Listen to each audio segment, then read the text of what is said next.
After 87 years with its former name and 2 years as the Washington football team, the franchise announced Wednesday morning that its new name is the Commanders. We now bring in Washington football legend, Super Bowl 22 MVP, and now a senior advisor to team president Jason Wright, the one and only Doug Williams. Welcome back to Stephen A's World. What's going on, man? How are you, sir? Nothing much, Stephen. Hanging in there, man. Appreciate you. Well, I think you're doing a little bit more than hanging in there. You look pretty good, my man. You look pretty good. All right. Let's get right to this.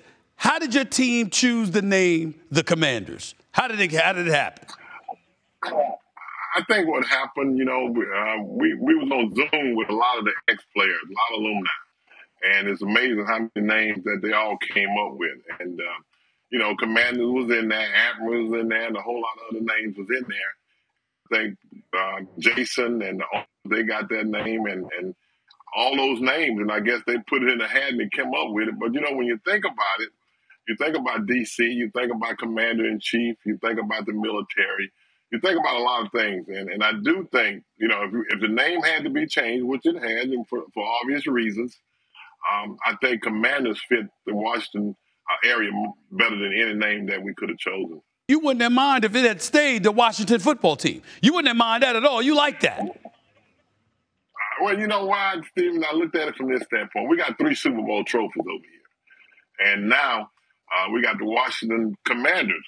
Now, they got to go out and win the Super Bowl. So when you get those 3 trophies together, then you got the Washington Redskins and the Washington Commanders.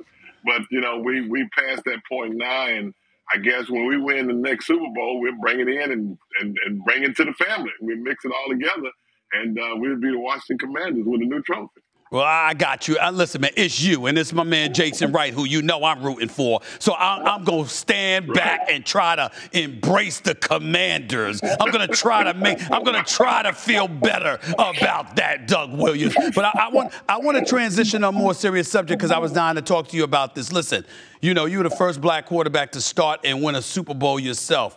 Knowing the challenges of being a black man in the National Football League, what was your reaction when you found out about Brian Flores' lawsuit the other day? I was surprised, that somebody stood up and did it. I looked at Brian, you think about what Brian did, and you think about Martin Luther King, number one. He did things and he stood alone. So what Brian has done, Brian was brave enough to stand alone and to do that. And I commend him for it. You look at it over the years, I think it's hard to argue that what he's suing the league for, it's not something that didn't take place over the years. Because there's so many guys that are capable, man, of being head coaches who not getting opportunity. Whether or not it's Bieniemy, Todd Bowles, Byron Leftwich. Think about Jim Caldwell. Leslie Frazier. How Jim Caldwell not coaching in this league? I mean, I think Brian Flores did a great job, in bravery. And I tell you what, I applaud Brian. What kind of conversations have you had with others in the league since the story broke? I've talked to James Harris is the guy that I talked to most of, and we've talked about it. And, the most important thing, we was thinking about what's the implication going to be. Thinking about Brian himself, for him standing up, what's going to happen to him. I think that's the most important thing is, you pulling for Brian, you want Brian to come out this thing okay. I hope he end up being a coach in the National Football League someday. Give him another chance. But I think that's the most important thing is looking at it from that standpoint and thinking about the guys that are out there in the pipeline. They always say that the pipeline is not full. When you call the name that I just called, that's a long line of pipeline guys in there and just not getting the opportunity. Let me tell you something right now. Before I ask you this next question, let me make sure I state for the record right in front of you. I don't want him to get the Houston Texans job. I don't want him going to some team that's going to lose. I mean, this dude was winning the last 2 years. I don't want him to be thrown in some situation where he going to lose games and then people look at his record and they say, okay, that's your record, so that's what you did, because that's usually the setup. With that being said, I wanted to throw this by you because I mentioned this the other day, and I want to get your thoughts about this, Doug. To me, when I heard Brian Flores say, Stephen Ross, the owner of the Dolphins, propositioned him, said, I want you to lose these games on purpose. I'll give you $100,000 per loss. That was egregious in and of itself, and if that is found to be true, Stephen Ross can no longer be an owner in the National Football League. But my bigger question to you would be this. I want to know if white coaches have ever received such a proposition from an owner.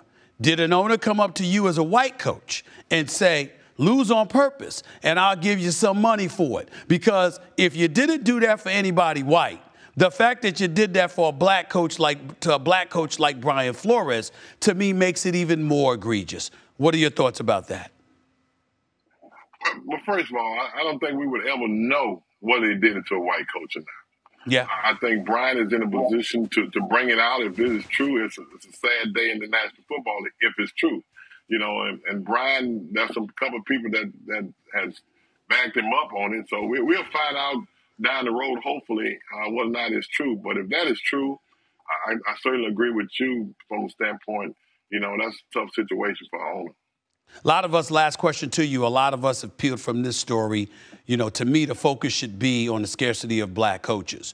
But other peoples have been talking about the tanking. That's an incredibly pivotal thing. How damaging do you believe such allegations could be to the National Football League moving forward?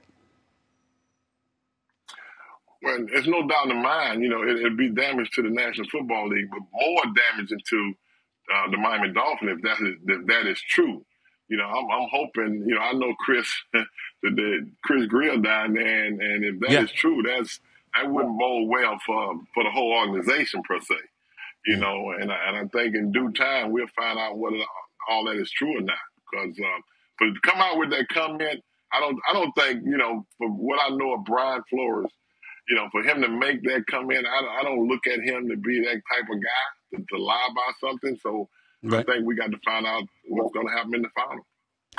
The icon himself, the one and only Doug Williams. Always appreciate you being a part of Stephen A's world, my man. Thank you so much. Thanks for watching ESPN on YouTube. For live streaming, sports, and premium content, subscribe to ESPN+.